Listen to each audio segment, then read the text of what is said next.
എല്ലാ സജ്ജനങ്ങൾക്കും എൻ്റെ പുതിയ വീഡിയോയിലേക്ക് സ്വാഗതം. ഇന്ന് നാം ഇവിടെ ചൊല്ലിപ്പഠിക്കാൻ പോകുന്നത് ശ്രീമദ് നാരായണീയത്തിലെ ദശകം 38 ശ്രീകൃഷ്ണാവതാരമാണ്. നാരായണീയത്തിലെ ഏറ്റവും പ്രധാനപ്പെട്ട ഒരു ദശകമാണ് ദശകം 38. കാരണം ഇതിൽ മഹാവിഷ്ണു ഭഗവാന്റെ 9ാമത്തെ അവതാരമായ ശ്രീകൃഷ്ണ ഭഗവാന്റെ ജനനവും അദ്ദേഹം ജനിച്ചപ്പോൾ പ്രകൃതിക്കുണ്ടായ മാറ്റവും അദ്ദേഹത്തിൻ്റെ രൂപവർണ്ണനയുമാണ് ഉൾപ്പെടുത്തിയിരിക്കുന്നത്. ആദ്യം തന്നെ നമുക്ക് ഓരോ ശ്ലോകത്തിൻ്റെയും അർത്ഥം മനസ്സിലാക്കാം.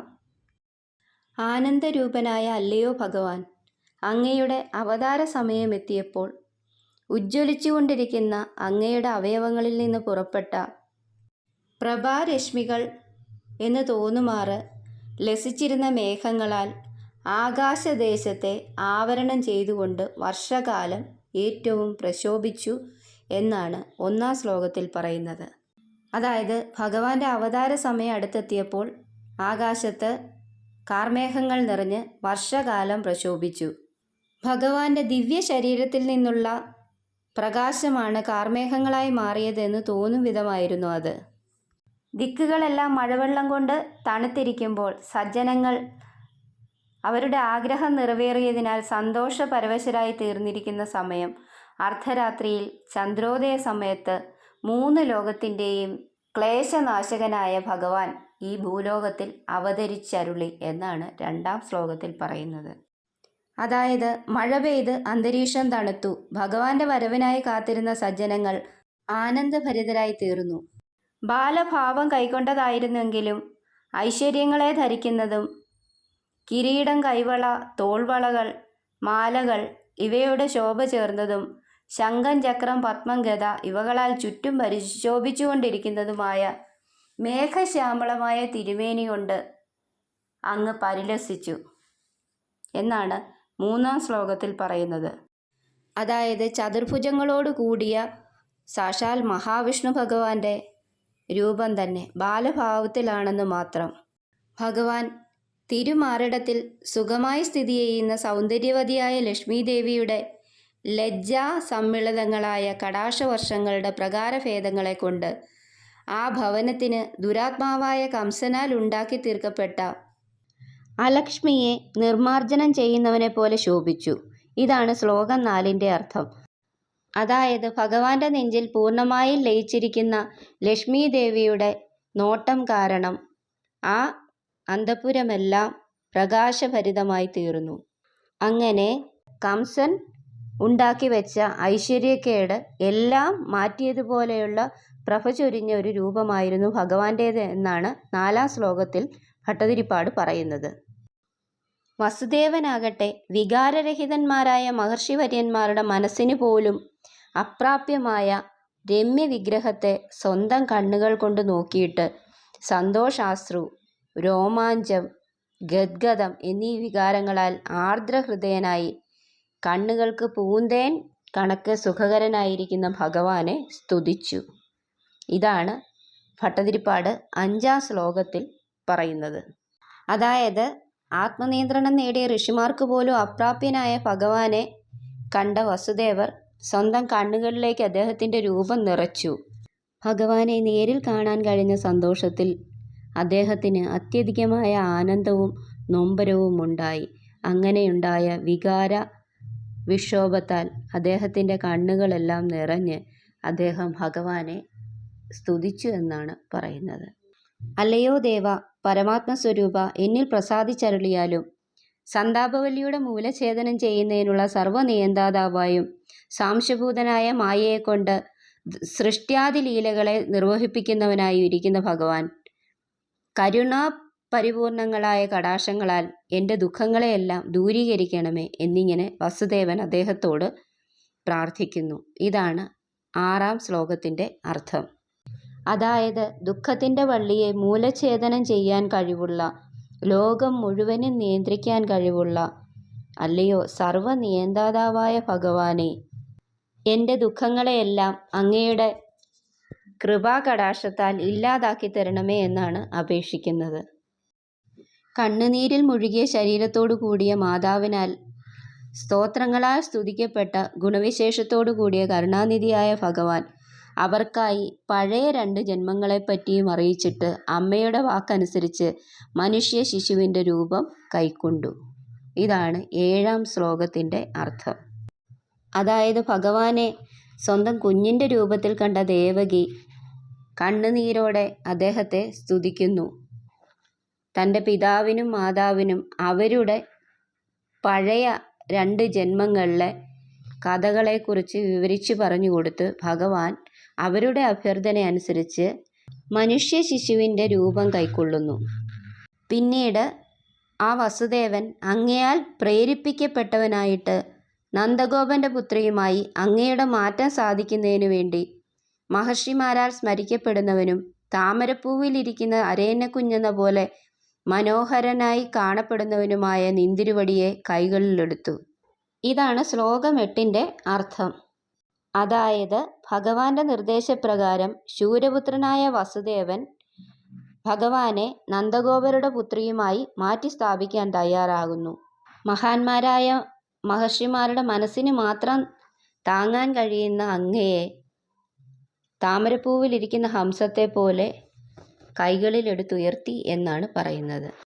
അതിനുശേഷം ഭഗവാന്റെ പ്രേരണ കൊണ്ട് നന്ദഗോപന്റെ ഗൃഹത്തിൽ അവതരിച്ച യോഗമായാദേവി അവിടെയുള്ള പുരവാസികളെയെല്ലാം ഉറക്കത്തിൽ ലയിപ്പിച്ചു. സുരക്ഷിതമായി പൂട്ടിയിട്ടിരുന്ന തടവറയുടെ എല്ലാ വാതിലുകളും തുറന്നു. ഇതിലെന്താശ്ചര്യമാണുള്ളത് എന്നാണ് ഭട്ടതിരിപ്പാട് പറയുന്നത്. അതായത് ഭഗവാന്റെ നിർദ്ദേശപ്രകാരം സാക്ഷാൽ യോഗമായാദേവിയാണ് നന്ദഗോപരുടെ പുത്രിയായി ജന്മമെടുത്തത്. ആ യോഗമായാദേവി 2 ഇടങ്ങളിലെയും അന്തഃപുരവാസികളെ മുഴുവൻ ഗാഢനിദ്രയിലാക്കി തീർത്തു. ആരെക്കൊണ്ടും ഒരിക്കലും തുറക്കാൻ പറ്റാത്ത തടവറയുടെ വാതിലുകൾ താനേ തുറന്നു വന്നു. ഇതിലെന്താശ്ചര്യമാണെന്നാണ് പറയുന്നത്. അതിനുശേഷം അതിഭാഗ്യവാനായ വസുദേവൻ അനവധി ഫണങ്ങളാൽ തടുക്കപ്പെട്ട മഴയോടുകൂടിയവനും രത്നങ്ങളാൽ പ്രശോഭിക്കുന്നവനുമായ ആദിശേഷനാൽ വഴി കാണിക്കപ്പെട്ടവനായിട്ട് അങ്ങയെ എടുത്തുകൊണ്ട് നിർബാധം പുറപ്പെട്ടു. അല്ലയോ ഭഗവാൻ, അപ്രകാരമുള്ള ഭഗവാനെ എൻ്റെ രോഗദുരിതങ്ങളെ നശിപ്പിക്കണമേ എന്നാണ് ശ്ലോകം 10-ൽ ഭട്ടതിരിപ്പാട് പറയുന്നത്. അതായത് വസുദേവൻ കുഞ്ഞുമായി പുറത്തേക്കിറങ്ങിയപ്പോൾ അതിശക്തമായ മഴ പെയ്തു. അപ്പോൾ സാക്ഷാൽ ആദിശേഷൻ തന്നെ സ്വന്തം ഫണങ്ങളാൽ ആ മഴയെല്ലാം തടുത്തു. ആദിശേഷൻ്റെ തലയിലുള്ള രത്നങ്ങളുടെ ശോഭ കൊണ്ട് വഴി കാണിച്ചു കൊടുത്തു എന്നാണ് പറയുന്നത്. നാരായണീയത്തിലെ അതിവിശിഷ്ടമായ ഒരു ദശകമാണ് ശ്രീകൃഷ്ണാവതാരം. ഇതെന്നും ചൊല്ലുന്നത് വളരെ നല്ലതാണ്. എല്ലാവരും നല്ലവണ്ണം ചൊല്ലിപ്പഠിക്കുക. ഇനി നമുക്ക് ദശകം ചൊല്ലിത്തുടങ്ങിയാലോ? ദശകം 38 ശ്രീകൃഷ്ണാവതാരം. ഓം നമോ ഭഗവതേ വാസുദേവായ. ആനന്ദരൂപ ഭഗവന്നയിതേവതാരേ പ്രാപ്തേ പ്രദീപ്ത ഭവദംഗ നിരീയമാണേ കാന്തിവ്രജൈരിവ ഘനാഘനമണ്ഡലൈർദ്യാം ആവൃണ്വതി വിരുരുജേ കില വർഷവേല ആശാസു ശീതളതരാസു പയോദതോയൈർ ആശാസിതാപ്തിവിവശേഷു സജ്ജനേഷു നൈശാകരോദയവിധൗ നിശിമധ്യമായാ ക്ലേശാപഹസ്ത്രിജഗദാം ത്വമിഹാവിരാസി ആശാസു ശീതളതരാസു പയോദതോയൈർ ആശാസിതാപ്തിവിവശേഷു സജ്ജനേഷു നൈശാകരോദയവിധോ നിശിമധ്യമായാ ക്ലേശാപഹസ്ത്രിജഗദാം ത്വമിഹാവിരാസി നാരായണ നാരായണ നാരായണ നാരായണ നാരായണ നാരായണ നാരായണ സത്യനാരായണ നാരായണ നാരായണ. നിത്യനാരായണ നാരായണ നാരായണ. ലക്ഷ്മീ നാരായണ നാരായണ നാരായണ. ബാല്യസ്പൃശാഭിവപുഷാ ദദുഷാ വിഭൂതിർ ഉദ്യത്കിരീടകടകാംഗദഹാരഭാസാ. ശങ്കാരി വാരി ജഗതാ പരിഭാസിതേന മേഘാസിതേന പരിലേസിതസൂതിഗേഹേ. വക്ഷസ്ഥലീ സുഖനിലീനവിലാസി ലക്ഷ്മീ മന്ദാക്ഷലക്ഷിതകടാക്ഷവിമോഷഭേദൈ. തന്മന്ദിരസ്യ ഖലകംസകൃതാമലക്ഷ്മീ ഉന്മാർജയന്നിവ വിരേജിതവാസുദേവാ. ശൗരിസ്തുധീരമുനിമണ്ഡലചേതസോऽപി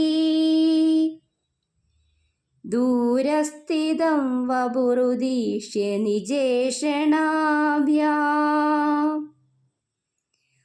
ആനന്ദബാഷ്പപുളകോദ്ഗമഗദ്ഗദാർദ്രാ തുഷ്ടാവദൃഷ്ടിമകരന്ദരസംഭവന്തം. ദേവപ്രസീദ പരപൂരുഷതാപവല്ലീ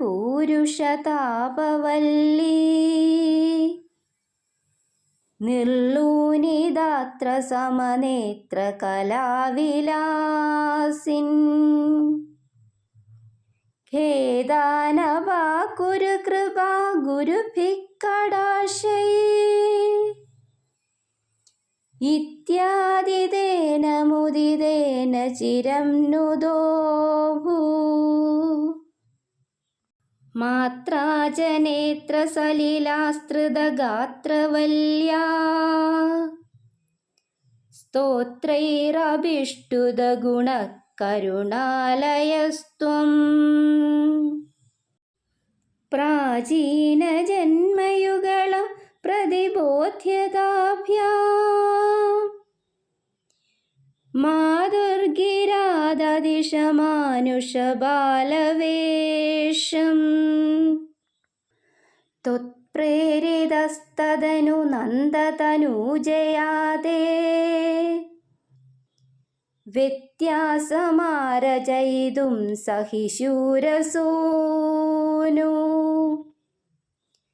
ത്വാം ഹസ്തയോരധൃത ചിത്തവിധാര്യമാര്യൈ അംബോരുഹസ്തകളഹംസകിശോരരമ്യം. ജാതാ തദാ പശുപസത്മനി യോഗനിദ്രാ നിദ്രാവിമുദ്രിതമധാകൃതപൗരലോകം. ത്വത്പ്രേരണാത് കിമിഹ ചിത്രമചേതനൈര്യത് ദ്വാരൈ സ്വയം വെഖടി സംഘടിതൈ സുഗാഢം. ശേഷേണ ഭൂരിബണവാരിതവാരിണാദാ സ്വൈര്യം പ്രദർശിതപദോ മണിദീപിതേന. ത്വാം ധാരയൻ സഖലു ധന്യതമപ്രദസ്തേ സോയം ത്വമീശ മമ നാശയ രോഗവേഗാൻ. ശേഷേണ ഭൂരിഭണവാരിതവാരിണാദാ സ്വൈര്യം പ്രദർശിതപദോ മണിദീപിതേന. ത്വാം ധാരയൻ സഖലു ധന്യതമപ്രദസ്തേ सोऽयं त्वमीश मम नाशय രോഗവേഗാൻ. ശ്രീ ഹരിയേ നമ. ശ്രീ ഗുരുവായൂരപ്പ ശരണം. വീഡിയോ ഇഷ്ടമായെങ്കിൽ ലൈക്ക് ചെയ്യാനും ഷെയർ ചെയ്യാനും സബ്സ്ക്രൈബ് ചെയ്യാനും മറക്കരുതേ.